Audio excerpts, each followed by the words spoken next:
श्रीविद्या ह्या जगातील सगळ्यात गुप्त आणि गहन विषय आहे. तर हे जे तुमच्याकडे सगळं भोग, मोक्ष, धर्म, अर्थ, काम सर्व देणारी विद्या म्हणजे श्रीविद्या. अनेकांना वाटतं की श्रीविद्या साधना म्हणजे संन्याशांची साधना आहे, परंतु ते सत्य नाही. ज्याला वाटत असेल की माझ्यामध्ये हे गुण कमी आहे आणि मला त्या गोष्टी माझ्या जीवनामध्ये परिवर्तित करायच्या आहेत, त्यांनीच ही श्रीविद्या करावी. तुम्ही योग्य गुरुच्या माध्यमातून जर कधी तुम्ही ती साधना केली तर तुमच्या जीवनामध्ये असाध्य असं काहीच नाही. विष्णू सहस्त्रनाम याच्यासाठी की ही विद्या तुम्हाला तुमचे भोग कर्म कमी करण्यासाठी आहे. जे लोक म्हणतात की कष्टाने पैसा येतो, तर आज कष्ट करणारे ते मजूर पण आहेत, त्यांच्याकडे का पैसा येत नाहीये. जे लोक श्रीयंत्राची उपासना करतात त्यांना हे सुद्धा माहिती नाही आहे की ही मुख्य जी उपासना आहे त्रिपुर सुंदरीची आहे. ललिता सहस्त्रनाम या जगातील सर्वात उत्कृष्ट सहस्त्रनाम आहे. आपण राजांना काय म्हणतो? श्रीमंत योगी. श्रीमंत योगी काय की हा फक्त बँक अकाउंटशी संबंध असलेला शब्द नाहीये. म्हणजे ज्यावेळी शिवाजी महाराजांचा राज्याभिषेक झाला, राज्याभिषेक झाल्यानंतर त्या राजाला राज्य करता यावं यासाठी महाराजांनी दीक्षा दिली जाते, तीच म्हणजे ललिता त्रिपुर सुंदरी. तर अनेक लोक यामध्ये आक्षेप ठेवतात की दीक्षा घेणं म्हणजे तुम्ही देवीला विकता का? येस, तर आता आपण परत एकदा श्रीविद्येला स्टार्ट करतोय. आता हे तिसऱ्यांदा घडलंय की चालू करता करता पॉडकास्टमध्येच काहीतरी अडचणी येत आहेत, ज्या टेक्निकल एरर की ज्याला काही लॉजिक नाही पण ते उगाच येत आहेत. तर मला असं वाटतं की काहीतरी असेल लॉजिक याच्या मागे, पण आपण तरीही करूयात. मी तुम्हाला सांगितलं की आज मला अर्जन्सी आहे, जायचं आहे, पण तरी सकाळपासून जर आपण ऑब्झर्व केलं एक एक गोष्ट अडत गेली आपली, पण तरी हा पॉडकास्ट केल्यानंतरच मी जाणार आहे. येस, तर आजचा पॉडकास्ट स्टार्ट करूया श्रीविद्येचा. परंतु त्याआधी मला आणखी एक गोष्ट विचारायची की तुम्ही जो मंत्र म्हणतात 2 पॉडकास्टच्या आधी तुम्ही म्हटले, आता पण श्रीमात्रे नमः, हां, त्याचा काय अर्थ नेमका? श्रीमात्रे नमः हा सर्वात सुंदर ललिता सहस्त्रनामामध्ये पहिलं नाव आहे.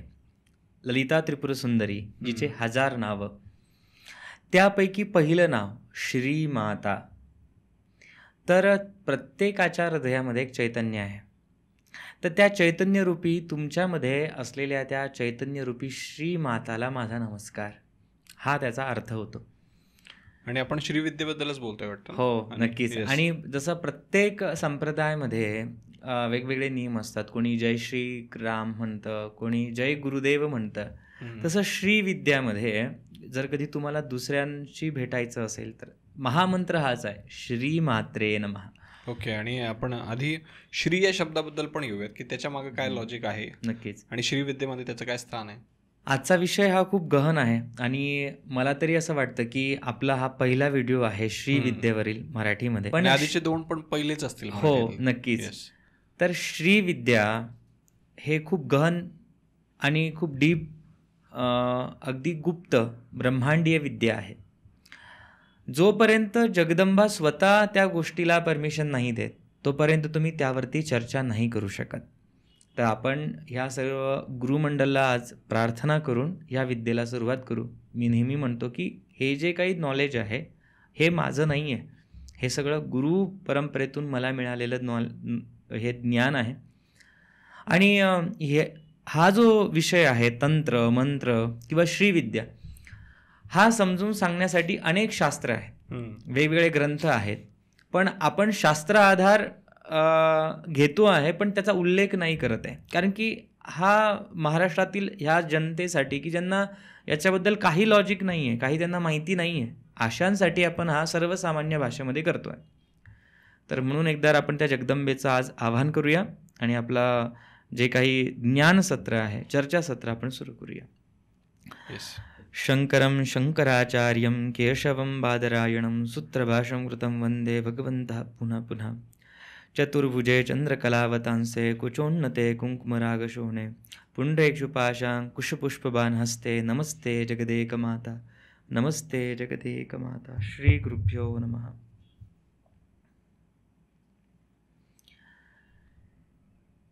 श्रीविद्या ह्या जगातील सगळ्यात गुप्त आणि गहन विषय आहे. आधी आपण श्री याबद्दल श्री ह्या शब्दाचा अर्थ असा होतो की ज्यामध्ये संपूर्ण विश्व समाहित आहे. प्रत्येक प्रकारचा जे काही ज्ञान आहे, प्रत्येक प्रकारचा आनंद, प्रत्येक प्रकारचं सुख सौभाग्य ज्यामध्ये विलीन आहे त्याचं नाव आहे श्री. मी तुम्हाला अगोदर सांगितलं की तुमच्याकडे पैसा आला म्हणजे तुम्ही पूर्णत्व झालात असं नाही आहे.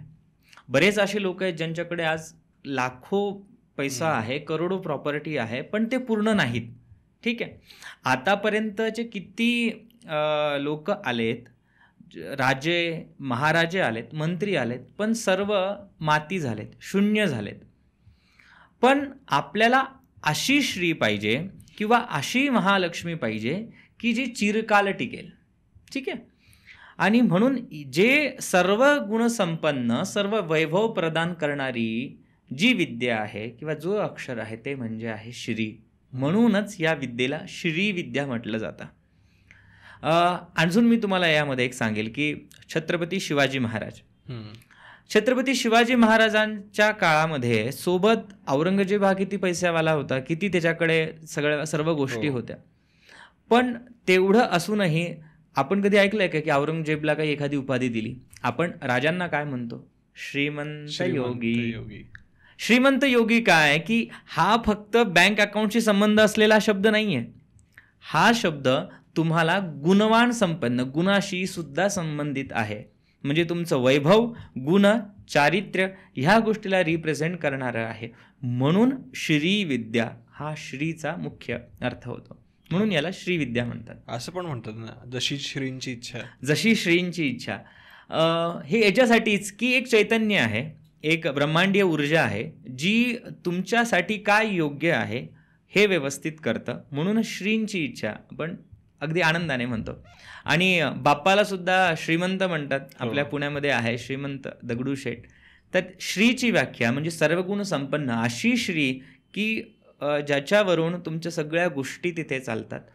आज आपण एखादी स्टार्टर सुरू करतो पण ते बंद होऊन जातं. पण ज्यावेळी तुमच्या जीवनामध्ये श्री येते त्यावेळी तुमचं नाव वापरून अनेक ब्रँचेस निघतात.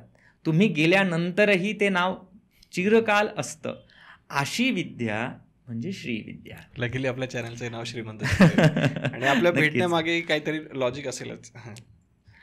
पण मग हे श्री विद्येचं ओरिजिन कसं आलं? म्हणजे कनेक्शन तर कळालं आपल्याला, पण ओरिजिन कसं आहे? बघा, श्रीविद्याला श्रीविद्या संप्रदाय म्हणतात.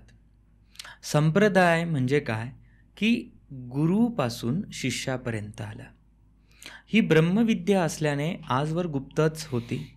सर्वात अगोदर ही जी विद्या आहे ही दक्षिणामूर्ती शिव म्हणजे शिवाचं एक रूप जे ज्ञानाला प्रदर्शित करतं, गुरुला प्रदर्शित करतं.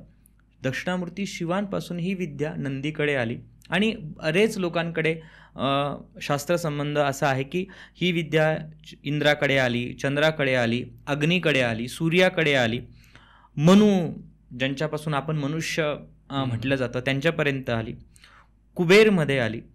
आणि श्रीविद्यार्णव तंत्रमध्ये पूर्ण ऋषींची नावं दिले. भृगु, अगस्ती, दुर्वासा इथपर्यंत दत्तात्रेयपर्यंत ही उपासना कशीपर्यंत आली हे आपल्याला समजतं.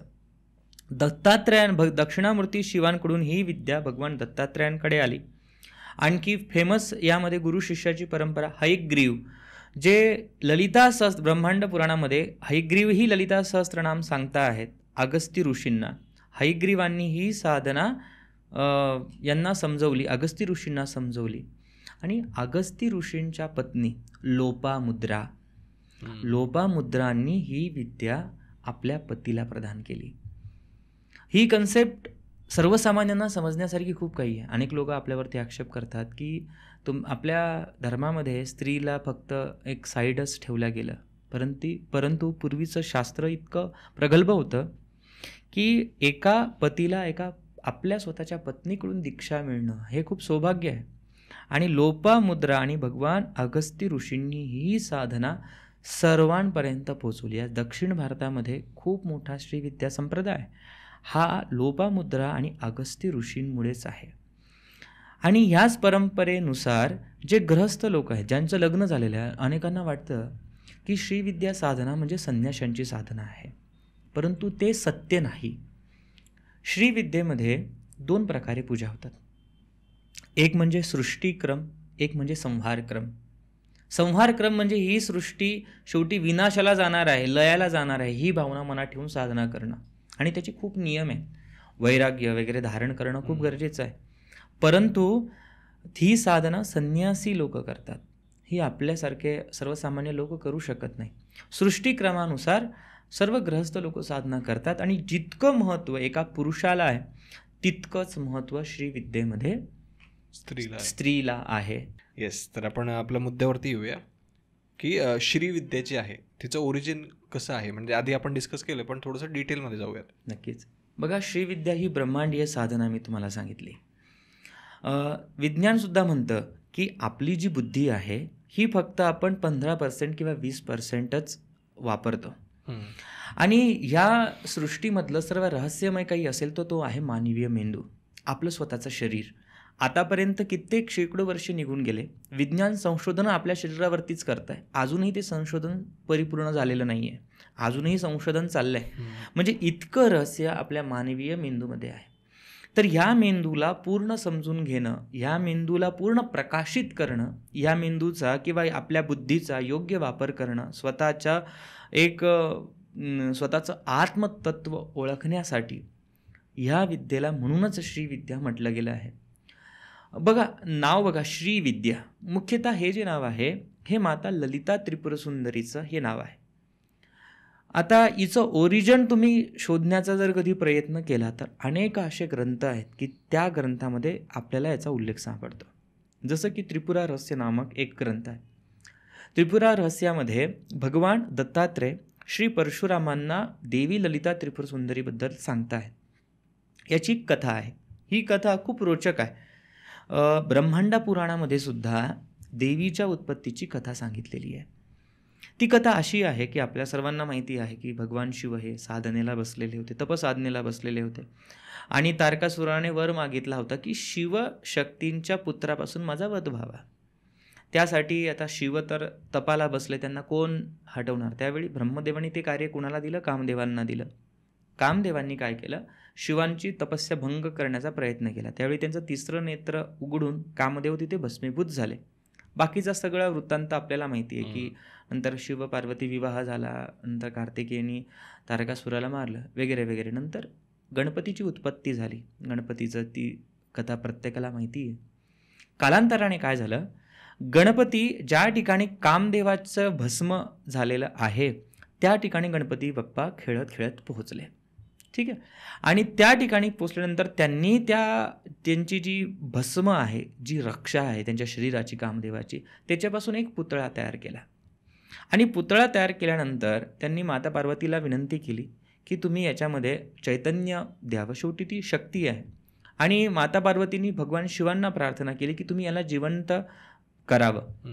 आणि नंतर त्या रक्षेपासून एक शक्ती त्यामध्ये संपन्न करून एक असुर किंवा एक बालक जन्माला आला. आणि तोच बालक गणपतीसोबत बाप्पांसोबत राहायला लागले. कालांतराने असं झालं की गणपती बाप्पांनीच त्यांना सांगितलं, त्या बालकाला सांगितलं की तू शिव उपासना कर, तू शिव उपासनेतूनच तुझ्या जीवनामध्ये सगळं काही तुला भेटू शकतं. आणि तो जो बालक आहे त्याने ती साधना आपल्या जीवनामध्ये आत्मसात केली. त्यांनी मग त्या बालकाने खूप कठोर साधना केली. इतकी साधना केली की त्यांच्या साधनेतून इंद्राचं जो काही इंद्र दरबार होता तो देखील हालायला लागला. आणि शिवांनी कालांतराने त्यांच्याकडे प्रकट झाले आणि शिवांनी त्यांना सांगितलं की बाबा रे, तुझी साधना इतकी तपस्वी आहे, तू काहीतरी वर माग. त्यावेळी त्या बालकाने वर मागितला की मला अमरत्व द्या. शिवांनी रेग्युलर आपण इतर कथेत ऐकतो की त्यांना सांगितलं की तुम्हाला इथे जन्म ज्याला घेतला त्याला मृत्यू आहे, तुला अमरत्व मिळणार नाही. पण तरी देखील त्यांनी हट्ट केल्यामुळे शिवांनी त्यांना एक वर दिला जातो. तसे ते खूप विस्तृत आहे पण आपण संक्षिप्त समजून घेतोय. तर त्याला वर दिला की तुझा मृत्यू जे काही त्रिदेव आहे त्यांच्याकडून होणार नाही आणि तू स्वतः अनेक सृष्टी निर्माण करू शकतो. कोणताही देवी देवता जो योनीपासून जन्मलेला आहे तो कोणताही तुझा मृत्यू, नर पशु पक्षी आदी कोणीही तुझा मृत्यू करू शकणार नाही, तुझा वध करू शकणार नाही. हा वर मिळाल्याने त्या असुरामध्ये अत्यंत बल येतं आणि नंतर तो आपली नवीन सृष्टी निर्माण करतो, नवीन ब्रह्मांड तयार करतो आणि मनामध्ये त्याच्या जो काही द्वेषभाव असल्यामुळे तो राक्षस किंवा तो असुर इंद्रदेवापर्यंत पोचतो, इंद्राचा दरबारसुद्धा हस्तगत करतो आणि तेव्हा ब्रह्मदेवांना म्हणतो की मला सर्व अप्सरा पाहिजे, मला सगळं इथलं ऐश्वर्य पाहिजे, मला ब्रह्मलोकही पाहिजे, मला विष्णुलोकही पाहिजे, मला कैलासही पाहिजे. त्यावेळी ब्रह्मदेव म्हणतात की हे भंड, म्हणजे तू चुकतोय, तुझं भंड तू चुकीचं करतोय, इतका कसा तू भंड आहे. म्हणून त्या असुराचं नाव पडलं भंडासूर. अनेक पुराणामध्ये याची कथा वेगळी असू शकते, आहेही, पण आपण संदर्भ असा पकडूया. तर त्या भंडासुराने वर मागितल्यामुळे कोणतीही शक्ती त्याचा वध करू शकत नव्हती. मग अशा वेळी शिवांनी सांगितलं की तुम्ही त्या आदिपराशक्तीची उपासना करा. मग सर्व देव हिमालयामध्ये जाऊन त्यांनी त्या आदिपराशक्तीचं आवाहन केलं आणि त्यामध्ये हजारो वर्ष झाल्यानंतर ब्रह्मदेवानी तिथे एक यज्ञ केला आणि या यज्ञामध्ये सर्व देवतांनी आपापली शक्ती, आपलं जे काही तेज आहे त्याचं आहुती केली आणि त्या यज्ञकुंडातून एक विशिष्ट देवीची उत्पत्ती झाली. तीच आपली ललिता महात्रिपुरसुंदरी. म्हणून म्हणतात की चिदग्नी कुंड संभूता देव कार्य समुद्यता. देवांच्या कार्यासाठी चिदग्नी कुंडातून ती जगदंबा प्रकट झाली आणि तिने मग भंडासुराशी युद्ध केलं. तीच माता ललिता त्रिपुरसुंदरी, जिची आपण श्रीविद्या म्हणून तिची साधना करतो. ओके. तर आणि त्यांचं आणि श्रीविद्येचं कनेक्शन म्हणजे थोडंसं आपण आणखी डिटेलमध्ये जाणून घेऊ. बघा, ललिता त्रिपुरसुंदरीचं जर कधी तुम्ही स्वरूप पाहिलं तर ॲक्च्युली यामध्ये अनेक रोचक कथा आहेत. त्रिपुरा रहस्य महात्म्य खंडमध्ये तर खूप विस्तृतपणे वर्णन केलेलं आहे आणि हे महात्म्य सांगताना दत्तात्रय भगवान सांगतायत परशुरामांना की देवी कशी आहे, काय आहे. याबद्दल अजून एक कथा सांगितली जाते. मी आतापर्यंत तशी वाचलेली नाही आहे, पण काही आध्यात्मिक साधकांकडून मला ती माहिती मिळाली की आपण म्हणतो की महाराष्ट्रामधलं रेणुका माता माहूरगड याची कथा सर्वांना माहिती आहे की परशुरामांनी शिरच्छेद केला. शिरच्छेद केल्यानंतर त्यांनी ते मागे वळून बघू नको अशी कथा आहे. मग देवी अर्ध्यापर्यंत आली आणि आपल्या आईसाठी ते विलाप करायला लागले. त्यावेळी त्यांचा आलाप किंवा त्यांचा जो काही दुःख ऐकून भगवान दत्तात्रय तिथे आले आणि दत्तात्रयांनी सांगितलं की तुझी आई ही आदिपराशक्ती आहे, तू तिच्या मूळ रूपाला भजलं पाहिजेस. आणि म्हणून परशुरामांच्या जीवनामध्ये श्रीविद्या आली, अशी काही लोकांचं म्हणणं आहे. तर ही ललिता त्रिपुरसुंदरी म्हणजे काय? नावच आहे बघा तिचं, ललिता. ललित या शब्दाचा अर्थ इंग्लिशमध्ये होतो प्लेफुल. जी हे संपूर्ण ब्रह्मांड किंवा ह्या ठिकाणी ज्या काही क्रिया चालल्या आहेत, म्हणजे एकच ब्रह्मांड नाही, फक्त आपण एका पृथ्वीचा विचार करत नाही, अनेक पृथ्वी आहे आणि ह्या ठिकाणी जे काही चाललं आहे तिच्यासाठी तो फक्त एक खेळ आहे, अशी ती शक्ती म्हणजे ती ललिता. म्हणून तिचं नाव ललिता त्रिपुरसुंदरी. तिचं स्वरूप खूप वेगळं आहे, अनेक देवतांपेक्षा खूप वेगळं आहे. मी तुम्हाला अगोदर पण सांगितलं होतं की शक्ती रहस्य समजण्यासाठी आपल्याला खूप याचा ज्ञान घ्यावं लागतं. तिचं स्वरूप तुम्ही बघितलं ना तर खाली ब्रह्मा, विष्णू, रुद्र, ईश्वर आणि सदाशिव. म्हणजे ब्रह्मा एक असं पलंग आहे. ब्रह्मा, विष्णू, रुद्र आणि ईश्वर हे त्या पलंगाचे 4 बाजू आहेत आणि त्या पलंगावरती सदाशिव नावाचे शिव झोपलेले आहेत. श्रीविद्येमध्ये अनेक प्रकारचे शिव आहेत, ज्यामध्ये कन्फ्युजन आपल्याला खूप काही होऊ शकतं. जसं रुद्र पण वेगळे आहे, ईश्वर वेगळे आहे, सदाशिव वेगळे आहे आणि दक्षिणामूर्ती शिवसुद्धा वेगळे आहेत. देवता ह्या ठिकाणी ज्या सांगितलेल्या आहे या कामाच्या सांगितलेल्या, कार्यावरून सांगितलेल्या आहे. उदाहरणार्थ ब्रह्मा म्हणजे जो सृष्टीला उत्पादन करतो, सृष्टीला जन्माला घालतो तो ब्रह्मा. जो याचं पालन करतो ते भगवान श्री हरी विष्णू आणि जो याचा संहार करतो ते म्हणजे रुद्र. हे आपल्याला इतकंच माहिती आहे. पुढचं जे शिवाचं स्वरूप आहे त्या स्वरूपाला इथे म्हटलं आहे ईश्वर. ईश्वर म्हणजे कोण? की सर्व सृष्टी अगदी शून्य झाली आणि ज्याच्यामध्ये ती समाहित होते ते कार्य करणारे म्हणजे भगवान शिवांचं ईश्वर रूप. आणि त्या तत्वावरती सदाशिव नावाचं एक तत्व आहे. सदाशिव म्हणजे ती झोपलेले आहे आणि त्यांची नजर ललिता त्रिपुर सुंदरीकडे आहे आणि त्यांच्या नाभीवरती देवी बसलेली आहे. हे तिचं स्वरूप आपण सर्वत्र बघतो. तर हे जे स्वरूप आहे हे सांगतंय की ब्रह्मा ज्या शक्तीतून सृष्टीला जन्म देतो, श्रीहरी विष्णू ज्या शक्तीतून या सृष्टीचं पालन करतात, रुद्र ज्या शक्तीने संहार करतात, ईश्वर ज्याच्याने तिरोधान करतात आणि सदाशिव अनुग्रह करतात. अनुग्रह म्हणजे काय की एक उदाहरण देऊ शकतो मी. सकाळची वेळ 4:30 ते 5च्या दरम्यान सूर्योदय झालेला असतो का? नसतो. पण तरी देखील चाहूल असते की आता सूर्योदय होणार आहे. तसं सृष्टी पूर्ण शून्य झालेली आहे, उत्पादित नाही झाली, उत्पन्न नाही झाली, पण चाहूल आहे की आता सृष्टी उत्पन्न होणार आहे. हे दाखवण्यासाठी ते सदाशिव आहे आणि यांच्यातली जी शक्ती आहे ती म्हणजे मा ललिता त्रिपुर सुंदरी. श्रीविद्या उपासना किंवा ललिता त्रिपुर सुंदरीचं जे इमेज आहे, अनेक लोकांच्या मनामध्ये वाटतं की तुम्ही देवीला मोठं ठरवता आहेत का, विष्णू खाली बसलेले. हे तसं नाही आहे, त्याचा अर्थ तो तसा नाही आहे. आपण एखाद्या वेळी एखादी काम करतो, आपण काम करून थकलो तर आपण काय म्हणतो? माझ्यात ती शक्ती नाही.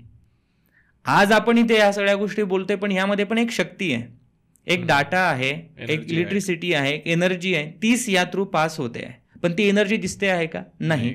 तर आपलं शास्त्रही तसंच आहे. ते ह्यांच्या मागचं मूळ सांगतंय की ही शक्ती काय आणि त्या शक्तीला तुम्ही आई म्हणून स्वीकारता आहे. अशी ही ललिता त्रिपुर सुंदरी. तिच्या हातामध्ये पाश आहे, तिच्या हातामध्ये अंकुश आहे आणि सर्वात देवतापेक्षा तिच्या हातामध्ये इक्षुदंड आहे. इक्षुदंड म्हणजे ऊस हातामध्ये तिने पकडलेला आहे. त्याच्यासुद्धा खूप गहन अर्थ आहे की ज्याच्या जीवनामध्ये श्रीविद्या येते त्याच्यामध्ये एक मृदुता येते. म्हणजे ती शत्रूला सुद्धा जर कधी तुमच्यातले काम क्रोध अगर मारायचे असतील तर तुम्ही बघितलं असेल की पूर्वीचे जे धनुष्यबाण होते किंवा आपण जे आताचे बघतो ते बांबूपासून बनवतात. बांबू हे अगदी त्याच्यामध्ये कोणत्याही प्रकारचं रस नाही आहे, शुष्कता आहे. पण ललिता त्रिपुर सुंदरीच्या हातामध्ये जे धनुष्यबाण आहे ते इक्षूपासून बनलेलं म्हणजे ऊसापासून बनलेलं आहे आणि ती पुष्पबाण बाणाने ती असुरांचा संहार करते. म्हणजे किती प्रेमाने ती आपल्यातले दुर्गुण दूर करते हे प्रेझेंट करण्यासाठी ललिता त्रिपुर सुंदरीच्या हातामध्ये तिचं कन्सेप्ट तशी दिलेली आहे. सदाशिवाची सुद्धा नजर देवीकडे आहे की मी जरी तुम्हाला बघत असलो तरी माझ्यामध्ये जी शक्ती आहे ती ही शक्ती आहे जे निर्गुण निराकार आहे. हेच म्हणजे ललिता त्रिपुर सुंदरी. आणि आता श्रीविद्येबद्दल बोलूयात आपण की श्रीविद्येची गरज कुणाला आहे? श्रीविद्या ही मानवीय विद्या आहे, ब्रह्मविद्या आहे. मानवीय विद्या माझं म्हणण्याचं तात्पर्य हा आहे ॲक्च्युली ही तर ब्रह्मविद्या आहे. आपल्याला स्वतःतलं जे आत्मचैतन्य आहे ते समजण्यासाठी श्रीविद्या आहे. पण ही विद्या प्रत्येकांसाठी आहे. मी तुम्हाला अगोदरही म्हटलं की पैसाच येणं ही संपूर्णता नाही. आज पैसा येतो पण आजार आहेत, त्या सुखाला उपभोगता येत नाही. पैसा आहे पण एखादी कोर्ट केस आहे, तुम्हाला ते उपभोगता येत नाही. किंवा सर्व असून असेही काही नावाजलेले व्यक्ती आहेत की ज्यांच्याकडे करोडो रुपये आहेत पण त्यांनी शेवटी जीवन त्यांनी एकटं काढलं की ते त्यामध्ये पूर्णत्व नाही, अजून काही कोणती तरी सुख आहे. तर हे जे तुमच्याकडे सगळं भोग मोक्ष धर्म अर्थ काम सर्व देणारी विद्या म्हणजे श्रीविद्या, तिचे जी साधना करतात त्या साधनेतून आपल्याला सर्व काही मिळतं.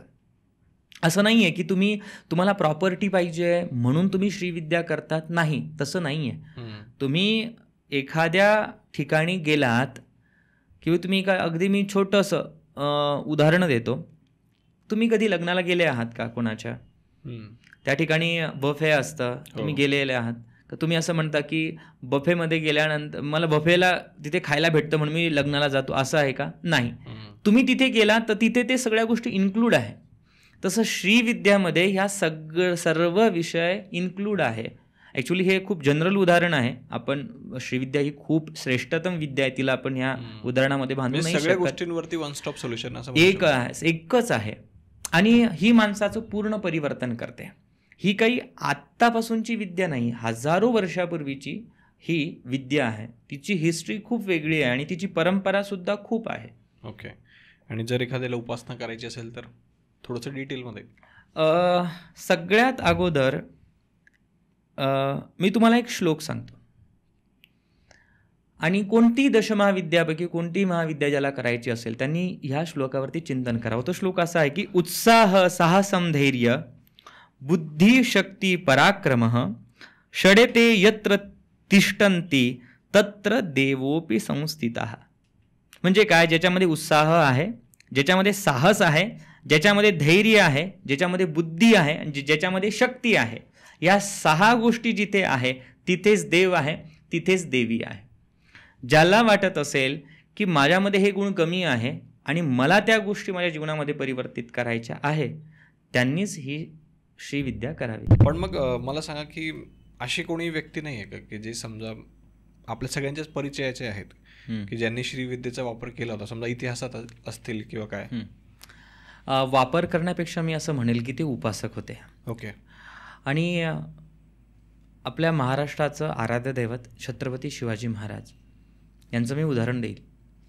चेन्नईमध्ये जर कधी तुम्ही गेलात तर चेन्नईमध्ये कालिकंबल टेम्पल म्हणून आहे.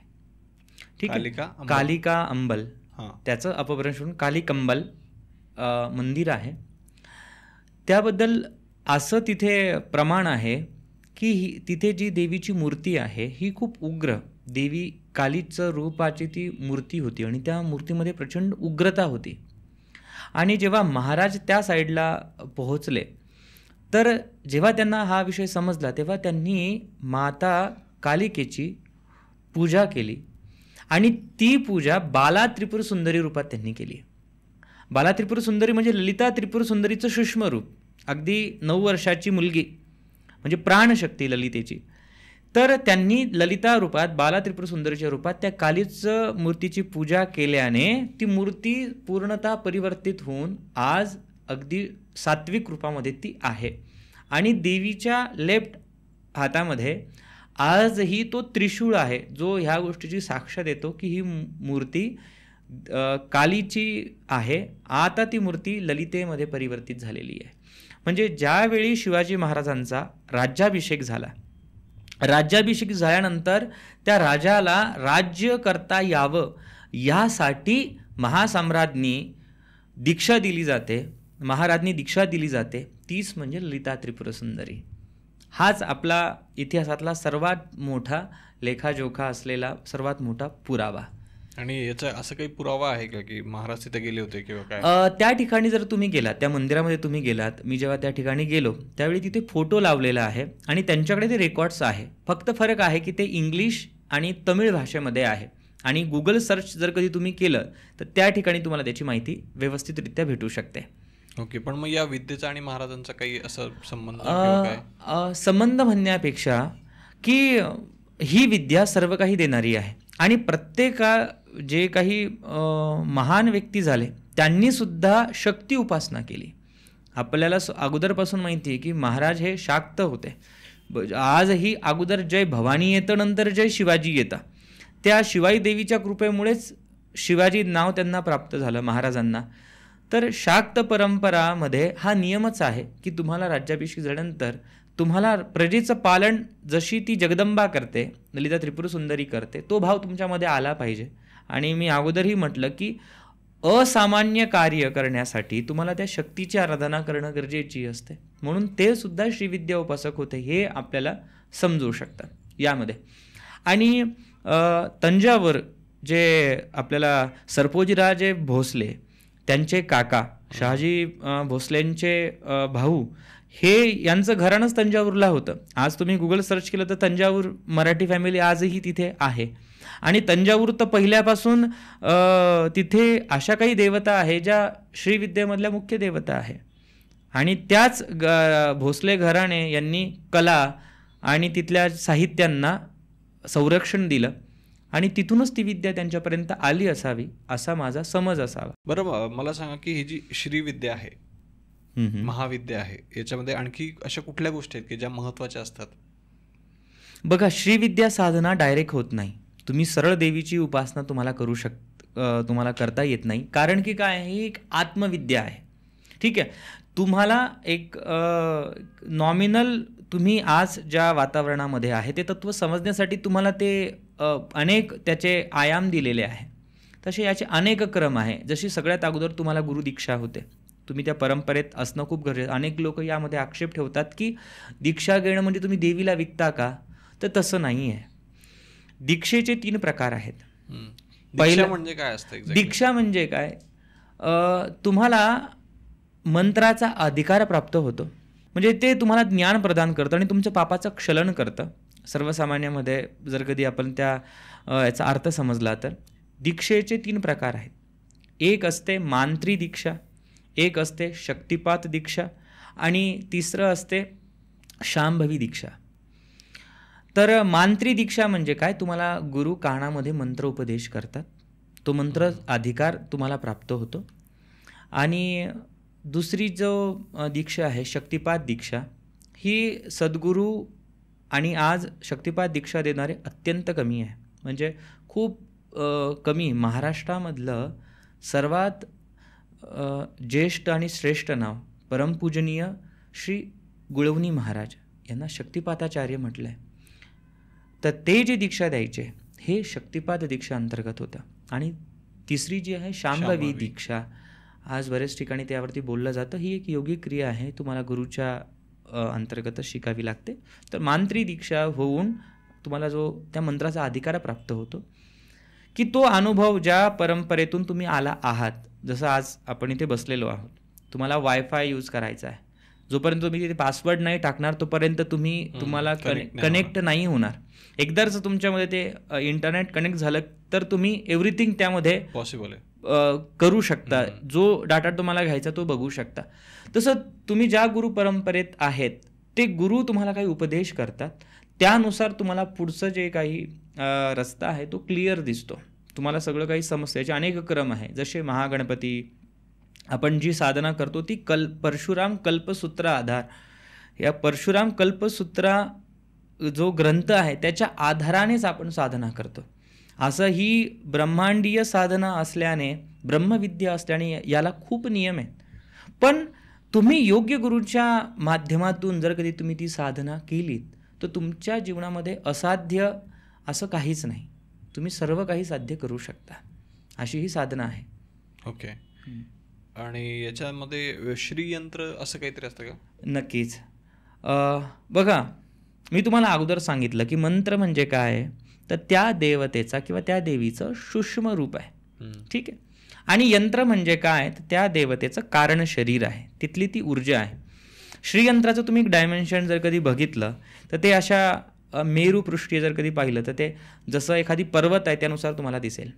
ॲक्च्युली ते काय आहे, त्रिकोणी आहे, असं वर उंचवलेलं आहे. यामागचं रहस्य असं आहे की ज्यावेळी भंडासुराला मारण्यासाठी देवी रथावरती आरूढ झाली तर त्या रथाचं नाव आहे श्रीचक्र. त्याच्या पूर्ण एक नसून 9 मजले असलेले ते देवीचा रथ आहे आणि त्याच्यामध्ये सर्व शक्ती तिथे समाहित आहे. त्या चक्रालाच आपण श्रीचक्र असं म्हणतो. आणि हे पूर्ण रिफ्लेक्ट करतं या ब्रह्मांडातील संपूर्ण ऊर्जा. त्यामध्ये 5 त्रिकोण अधोमुखी आहे, म्हणजे खाली आहे, टूवर्ड्स डाऊनवर्ड आपण जसं म्हणतो खाली आहे, त्याला अधोमुखी त्रिकोण म्हणतात. ते शक्तीचं रिप्रेझेंट करतं. आणि 4 जे आहेत हे शिवाचं रिप्रेझेंट करतं. म्हणजे शिवशक्ती या दोघांचं भौमितिक रचना ते म्हणजे श्रीयंत्र आहे. ओके. आणि त्याचा काय उपयोग असतो? बघा, दत्तात्रय संहितेमध्ये असं सांगितलेलं आहे की मंत्र, गुरु, साधक आणि यंत्र हे सर्व काही एकच आहे. मला जर कधी यामध्ये 2 प्रकारे देवीची पूजा होते. एक आहे अंतर्याग, एक आहे बहिर्याग. बहिर्याग म्हणजे काय, की तुम्ही बाह्य अंगाने देवीची पूजा करतात, म्हणजे तिला स्थूल रूप मानून. तर जे स्थूल रूप किंवा जे सूक्ष्म रूप आहे ते म्हणजे श्रीयंत्र आहे. आज श्रीयंत्राचं बाजारीकरण प्रत्येकडे दिसतं आहे, की कोणाला काही असलं की लोक श्रीयंत्र लावतात, बट ते तसं नाही आहे. श्रीयंत्राला यंत्रराज म्हटलं आहे.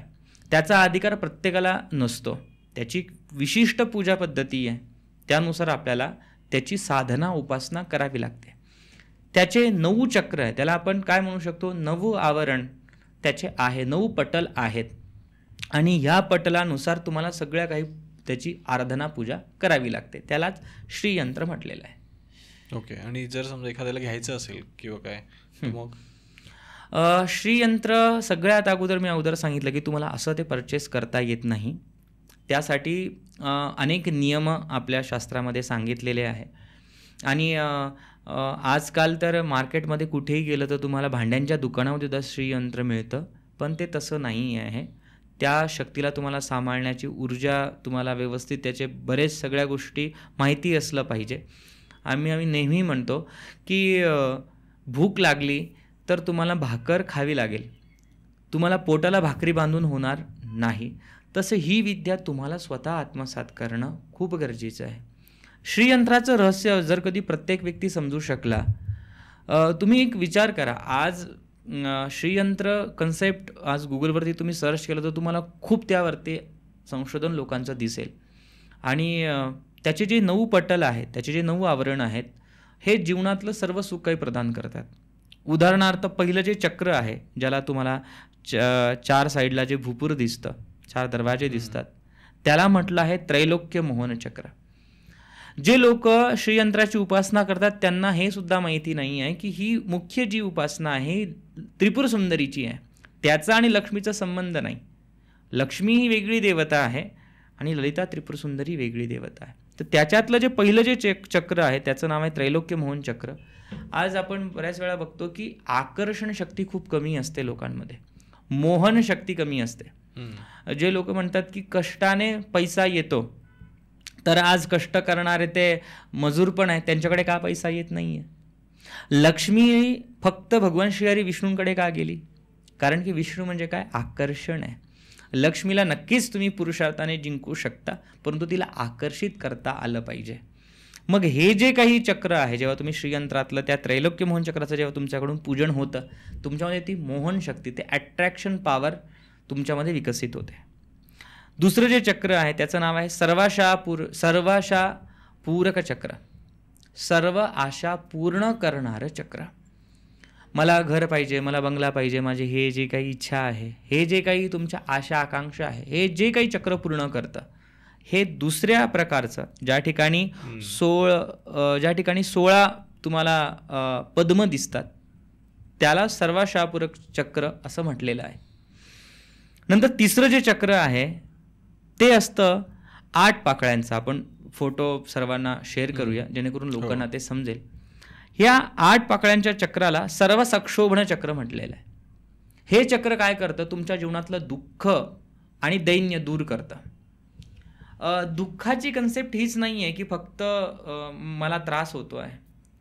दुःख हे मानसिक पण असू शकतं. आपल्या आजच्या लाईफमध्ये अशीही प्रसंग आहे की छोट्यातल्या छोटा इश्यू आपला माइंड कंट्रोल करण्याचा प्रयत्न करतं. कोणी काही बोललं, आपली स्तुती, बरेच आपण बघतो की कोणी काही कमेंट केली तर आपल्याला त्रास होतो, आपल्या सरकारनं सुद्धा त्रास होतो, आम्हाला सुद्धा त्या गोष्टीतून जावं लागतं. तर हे काय आहे, हे सुद्धा एक प्रकारचं दुःख आहे. तर तुमची जी बुद्धी क्षमता आहे ती इथपर्यंत व्हावी की तुम्हाला रागही सारखा वाटावा आणि सन्मानही सारखा वाटावा. हे जे काही तुम्हाला प्रदान करतं तुमच्या बुद्धीला, ते म्हणजे सर्व संक्षोभन चक्र. पण मग आता समजा ओव्हरऑल जर आपण श्रीयंत्र बघितलं, त्याचे जे 9 लेयर्स आहेत समजा, म्हणजे जे चक्र जर आपण एखाद्याने वापरलं तर त्याचा काय उपयोग होऊ शकतो? म्हणजे उपयोग मी अगोदर सांगितलं की मंत्र म्हणजे ज्ञान आहे आणि तंत्र म्हणजे प्रयोग आहे. हे प्रयोग जेव्हा तुम्ही करणार तेव्हा सर्व काही तुम्हाला मिळणार. जसं की मी तुम्हाला टप्प्या सांगितला की सगळ्यात अगोदर तुम्हाला महागणपतीचं करावं लागतं. महागणपती जे आपण गणपती बघतो ते गणपती नाही आहे. महागणपती हे वेगळं स्वरूप आहे गणपतीचं. हे तुमच्या जीवनामध्ये सर्व प्रकारचं सुख देतं. त्याचे अनेक कथा आहेत. तुम्ही एखादी कार्य चांगलं करायला सुरुवात केली तर त्यामध्ये विघ्न यायला सुरुवात होतात, तुमचे पूर्वकर्म तुमच्यासमोर यायला सुरुवात होतात, साधनेमध्ये संकट येतात, तुमच्यासमोर दुःख येतं, खूप जास्त तुम्ही कोलॅप्स होतात आतून की मी हे चांगलं करायला गेलो पण माझ्यासोबत उलटं होतं, हे काय हे पूर्वकर्म आहे. मग हे थांबवण्यासाठी महागणपती आहे, अनेक क्रम आहे, राजश्यामला आहे, महावाराई आहे, चंडी आहे, बाला आहे, मग नंतर तुम्हाला ललिता करावी लागते. म्हणजे डायरेक्ट तुम्ही श्रीयंत्राचं पूजन केलं तर तुम्हाला ते भेटेल असं नाही आहे, तुम्हाला एक एक स्टेपमधून पुढे जाऊन तुम्हाला करावं लागतं, तरच तुम्हाला त्या विद्येचा फायदा होतो. ओके, पण मग म्हणजे एवढं तर आहे की समजा सामान्यांसाठी हे नाही आहे? नाही, सामान्यांसाठी नाही असं नाही, हे सर्वांसाठी आहे. आणि आज आपलं नशीब म्हणावं की अनेक चांगले व्यक्ती आहेत की जे ह्या विद्या देता आहेत, ह्यामध्ये कोणताही पैसा किंवा याच्यामध्ये तो विषयच नाही, तर ह्या गोष्टीपासून सावध राहिलं पाहिजे. तर तुम्ही जर कधी शिकण्याचा प्रयत्न केलात तर तुमच्या लाईफमध्ये त्या गोष्टी येतात आणि तुम्हाला त्या देवी कृपेने तुम्हाला ती विद्या तुमच्या जीवनात येते. ओके. हो. आणि कुंडली जागरण हे यातच असतं का? कुंडलिनी हा विषय योगिक क्रियांशी संबंधित आहे.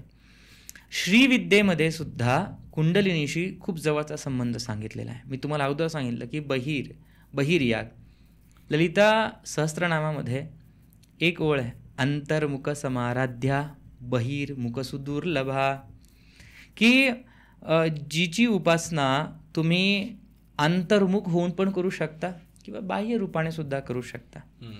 आणि त्याच्यामध्ये एक नाव आहे देवीचं, बिसतंतू तनीयसी. बिस म्हणजे काय तर कमळाचं तुम्ही फूल घेणार, त्याच्यातली जो देठ आहे त्याच्यावर तुम्ही काढणार, तर त्याच्यामध्ये एक तुम्हाला रेशीम दिसते, बारीकसा तार दिसतो, तर बिसतंतू तनीयसी. तर तुमच्या शरीरामध्ये ती कुंडलिनी सुद्धा सुषुम्नाच्या एकदम त्या रेशमसारखी तुमच्या शरीरामध्ये ती नाडी आहे आणि ती नाडीला सुद्धा ललिता म्हटलेलं आहे. म्हणजे जेव्हा तुम्ही कुंडलिनीचा अभ्यास करता, जेव्हा तुम्ही योगिक क्रिया करता, ध्यान धारणा करता आणि त्याच्यासोबत जर कधी तुमच्यासोबत श्रीविद्या असेल तर नक्कीच तुम्ही हे काही कुंडलिनीच्या संबंधित जे काही अभ्यास आहे तो तुम्हाला अनुभवायला येऊ शकतो. यासाठी सुद्धा श्रीविद्या आहे. कुंडलिनी जागरण वगैरे हे खरंच असतं का? म्हणजे बघा, श्रीविद्या अंतर्गत कुंडलिनीचा विषय जरी असला पण माझ्या पाहण्यामध्ये खूप कमी लोक असे आलेत, असे काही साधक, असे संत की ज्यांनी कुंडलिनीचा प्रवास ज्यांचा सुरू झालेला आहे. आता मध्ये ना इंटरनेटवरती एक गुरु असतील ते खूप व्हायरल होत होते, जसं की महाअवतार बाबाजी, आणि त्यांचा आणि श्रीविद्येचा पण थोडासा संबंध लावण्यात आला होता. तर ते खरं आहे का? त्याच्याबद्दल तुम्ही सांगा ना.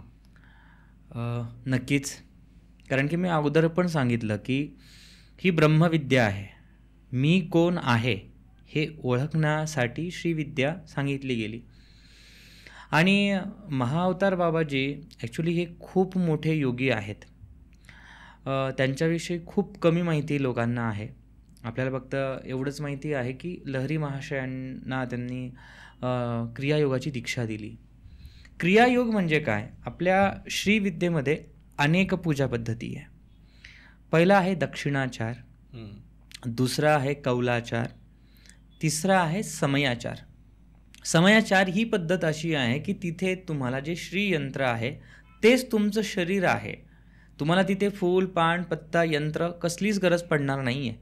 त्या ठिकाणी समयाचार हे पूर्ण व्हिज्युअलायझेशनमध्ये ही विद्या आहे आणि त्या श्वासांवरती एक प्रकारचा ध्यानाची ती प्रक्रिया आहे.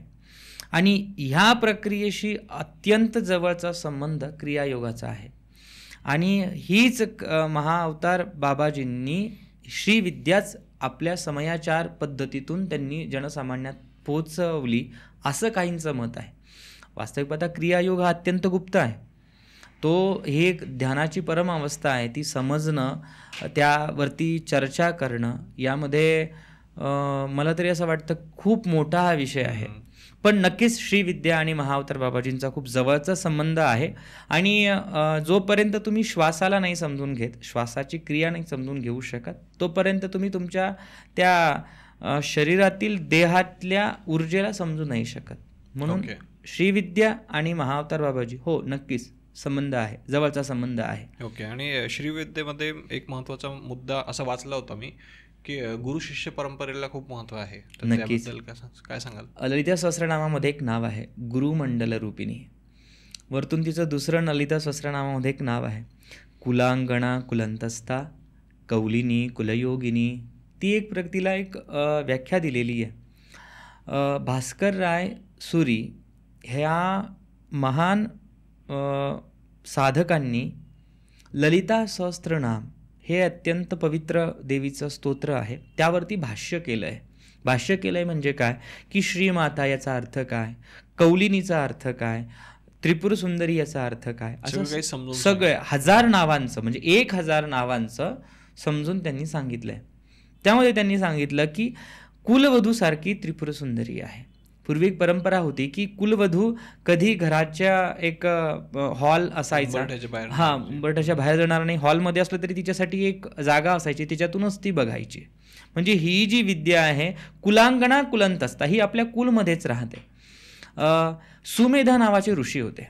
सुमेधा नावाच्या ऋषींनी भगवान दत्तात्रयांना एक प्रश्न विचारला की मी माझ्या जीवनाचा उद्देश मला कसं मिळू शकेल. त्यावेळी त्यांना सर्व ज्ञान दत्तात्रय महाराजांनी दिलेलं परशुरामांनी आपल्या शिष्याला सुमेधा ऋषींना दिलं. त्यांचंच नाव हरितायन, त्यांना दुसरं नाव.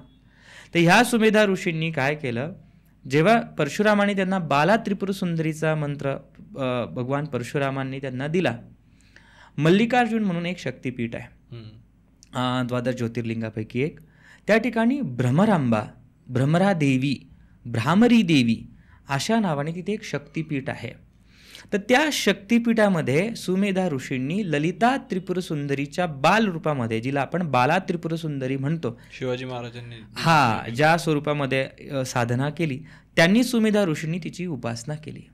अनेक वर्ष तिथे गेले, तिथे त्यांनी कुटिया करून तिथे उपासना केली. तेव्हा देवीने त्यांना स्वप्नामध्ये दृष्टांत दिला की तुम्ही तुमच्या गुरूंपर्यंत पोहोचा आणि ते तुम्हाला पुढचं ज्ञान प्रदान करतील. त्यांना असं वाटलं की मला हे जे स्वप्न पडलं, दृष्टांत झाला आहे, हे काही चुकीचं असू शकतं. पण तेव्हाच आकाशवाणी झाली की तुम्हाला जे स्वप्न पडलं आहे, दृष्टांत दिला गेलेला आहे, तसंच तुम्ही करा. त्यावेळी सुमेधा ऋषी हे वापस हिमालयामध्ये भगवान परशुरामांजवळ गेले आणि परशुरामांनी परत त्यांना ललिता त्रिपुर सुंदरीचा मंत्र प्रदान केला. यामध्ये अनेक मंत्रभेद आहे, त्यावरती मला बोलणं, गुरुवर्य मोठे मोठे गुरुजन त्यावरती बोलू देणार नाहीत, पण सर्वांना समजावं. अनेक मंत्राचे प्रकार आहेत. 3 आहे, 9 आहे, षडाक्षर आहे, 15 अक्षरी आहे, 16 अक्षरी आहे, 28 अक्षरी, अनेक मंत्रभेद आहेत यामध्ये. तर ही कथा मी याच्यासाठी सांगितली की स्वतः देवीने त्यांना आदेश दिला की तुम्ही तुमच्या गुरूंपर्यंत जा आणि पुढची दीक्षा घ्या. म्हणून विना गुरु श्री विद्या साधना होत नाही आणि ती तुम्हाला गुरु थ्रूच प्राप्त होते. ते ज्ञान भगवतीच गुरुमार्फत तुमच्यापर्यंत देते. म्हणून गुरु शिष्याची यामध्ये खूप गरजेचं आहे. तरी पण जर समजा आमच्या ऑडियन्ससाठी काही स्पेशल तुम्ही टिप्स द्याल की समजा प्रत्येकाला तर गुरु शोधणं लगेच तर काही शक्य होणार नाही, त्याच्यासाठी काहीतरी सिम्पल सोल्युशन तुम्ही जर सांगू शकाल तर. ललिता सहस्त्रनाम या जगातील सर्वात उत्कृष्ट सहस्त्रनाम आहे, पण त्यामध्ये काही भेद आहेत की ते तुम्ही विना दीक्षा करू शकत नाही. परंतु ज्या लोकांना जगदंबेची उपासना करायची आहे त्यांनी ध्यान मंत्र घेऊन फक्त ललिता सहस्त्रनाम वाचलं पाहिजे. विनियोग आदी ते करू शकत नाही विना दीक्षा. कारण की देवीचं ललिता सहस्त्रनामामध्ये एक नाव आहे नामपारायण प्रीता. जो तिचं नावाचा उच्चार करतो, जो तिचं नाव पसरवतो, ते देवीला खूप आवडतं. मग आपण वाईट काही करत नाहीये, आपण देवीची उपासना करतोय. तर माझं म्हणणं असेल की तुम्ही ललिता सहस्त्रनाम ऐका आणि फक्त श्रीमाता श्री महाराज्ञी श्रीमसिंहासनेश्वरी चिदग्नी कुंड संभूता देवकार्य समुद्यता इथून सुरुवात करून तर शेवटपर्यंत तुम्ही ललिता सहस्त्रनाम वाचावं. ज्यांना श्रीविद्येमध्ये पुढे जायचं असेल त्यांनी कमीत कमी 48 दिवस रोज बसून सर्वात अगोदर विष्णू सहस्त्रनाम वाचावं. विष्णू सहस्त्रनाम आणि मग नंतर ललिता सहस्त्रनाम. जेव्हा तुम्ही ललिता सहस्त्रनाम वाचता तेव्हा तुमच्या शरीरामध्ये सौभाग्यदायक चक्र ॲक्टिव्ह होतं. सौभाग्यदायक चक्र म्हणजे काय, तुम्हाला सगळ्या प्रकारचं सुख संपदा ते देतं आणि तुमचं जीवन हे परिपूर्ण होतं. येस, आणि विष्णू सहस्त्रनाम याच्यासाठी की ही विद्या तुम्हाला तुमचे भोग कर्म कमी करण्यासाठी आहे. तर तोपर्यंत तुमचं पुण्य तिथपर्यंत वाढलं पाहिजे. आणि जेव्हा तुम्ही विष्णू सहस्त्रनामाची साधना करता तेव्हा तुमचे भोगही कमी होतात आणि तुमच्या आर्थिक अडचणी पण दूर होतात आणि तेव्हा तुम्ही देवीला व्यवस्थित तुम्ही कंटिन्यू तुमची साधना करू शकता. मी तुम्हाला एक दृष्टांत सांगतो आणि त्यातून सर्वांना समजून येईल की श्रीविद्या उपासना का करावी, कशासाठी करावी. एक चांगल्या एक आध्यात्मिक व्यक्तींकडून मला ती कथा समजली होती. जेव्हा ते लहान होते, एक छोटा मुलगा असतो, त्याची आई त्याला एका ठिकाणी घेऊन जाते आणि तो मुलगा ज्यांच्या पाहुण्यांकडे गेलेला आहे त्या ठिकाणी केळी ठेवलेली असते आणि तो मुलगा मागतो की मला ती केळी हवी. आईच्या मनामध्ये प्रश्न येतो की याने मागितलं का? केळी तर घरी पण मिळू शकते, पण त्यानं त्यांच्यासमोर मागितलं. मग त्या मावशी त्या मुलाला केळी देतात की बाबा रे, तू मागतोय हे, तू केळी घे. आई फक्त बघत असते की ठीक आहे, तुला केळी खायची, खाऊन घे. नंतर त्या चर्चासत्र संपल्यानंतर ती आई आपल्या लेकराला घेऊन घरी जाते. घरी आल्यानंतर ती एक पाटी भरून केळी मागवते आणि हातामध्ये काठी ठेवते आणि मुलाला म्हणते की जा, तू एक केळी खा. मुलगा एक केळी खातो, दुसरी केळी खातो, तिसऱ्या केळीमध्ये म्हणतो बस मला नाही खायचं. तर ती काळी मारते, नाही खा. तर तो मुलगा त्याच्याने इतका परेशान होतो की नंतर तो आयुष्यात कधी केळीचं नाव घेत नाही. बरोबर. हा दृष्टांत मी याच्यासाठी दिला की जगदंबा तुम्हाला सर्व प्रकारची भोग देतं. इतकं सुख ती प्रदान करते की शेवटी तुम्हाला सुख ते भेटत नाही म्हणून तुम्ही देवाला मागता आहात, मला हे पाहिजे, मला ते पाहिजे. पण तुम्हाला सर्व सुख देऊन शेवटी तुमच्या मनामध्ये ती वैराग्य निर्माण करते आणि तुम्ही आपल्या रस्त्याला, आपल्या साधनेमध्ये हे होतात. म्हणून भोग मोक्ष देणारी मा ललिता त्रिपुरसुंदरीची साधना आहे. तुम्ही आई म्हणून तिची उपासना केलीत तर तुम्हाला सर्व काही मिळतं. पण तुम्हाला माहिती आहे की प्रत्येक ठिकाणी नियम आहेत. भारतातले नियम वेगळे आहेत, विदेशातले वाहतुकीचे नियम वेगळे आहेत. बरोबर. म्हणून भारतामध्ये तुम्ही जे वाहतुकीचे नियम ते तुम्ही विदेशात नाही करू शकत. तसे भक्ती वेगळं आहे, तंत्राचे नियम वेगळे आहेत. म्हणून हे एक नियम पाळून आपण साधना करावी आणि जीवनातलं सगळं काही भोग ती जगदंबा तुम्हाला नक्कीच प्रदान करते.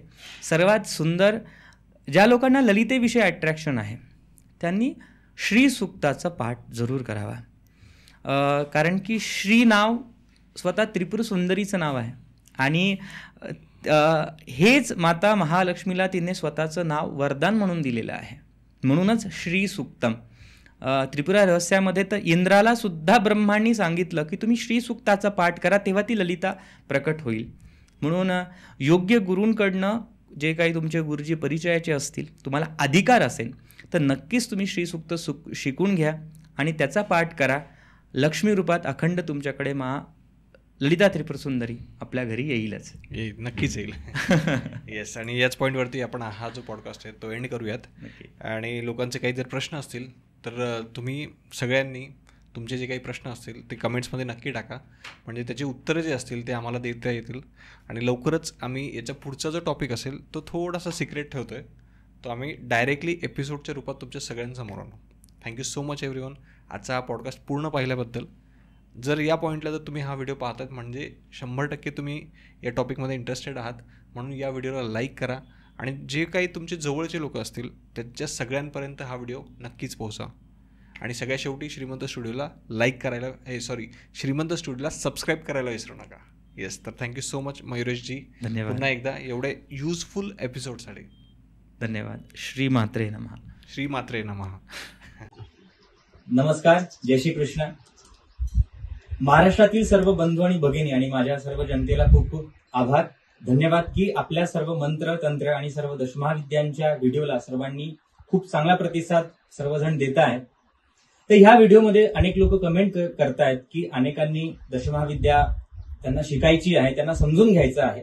आपापले प्रश्न प्रत्येक जण मला सांगण्याचा प्रयत्न करतोय. यावरतून आपण एक निर्णय असा घेतला आहे की येणाऱ्या 6 एप्रिल म्हणजे श्रीरामनवमी दिवशी अहिल्यानगर म्हणजे अहमदनगर येथे आपण दशमहाविद्या यज्ञाचं आपण आयोजन करत आहोत. यामध्ये सर्वांनी उपस्थित राहून आपली जी काही अडचण आहे ती जगदंबे चरणी तुम्हाला सांगता येणार आहे. आणि ह्या यज्ञाचं आयोजन हे आपण सर्व जनतेच्या इच्छेसाठी, त्यांच्या अडचणीसाठी करत आहोत. आणि ह्या यज्ञामध्ये प्रत्येकाला सहभागी होण्यासाठी हे विनामूल्य आहे. प्रत्येकजण या साधनेचा लाभ घेऊ शकतो. म्हणून कमेंटमध्ये आपल्याला एक लिंक दिलेली आहे, त्या लिंकवरती जाऊन तुम्हाला एक व्हॉट्सअप ग्रुप दिसेल, त्यामध्ये तुम्हाला जॉईन व्हायचं आहे. आणि त्याच ग्रुपवरती तुम्हाला पुढील सर्व माहिती प्रत्येक वेळी दिला जाणार. नमस्कार, जय श्री कृष्ण.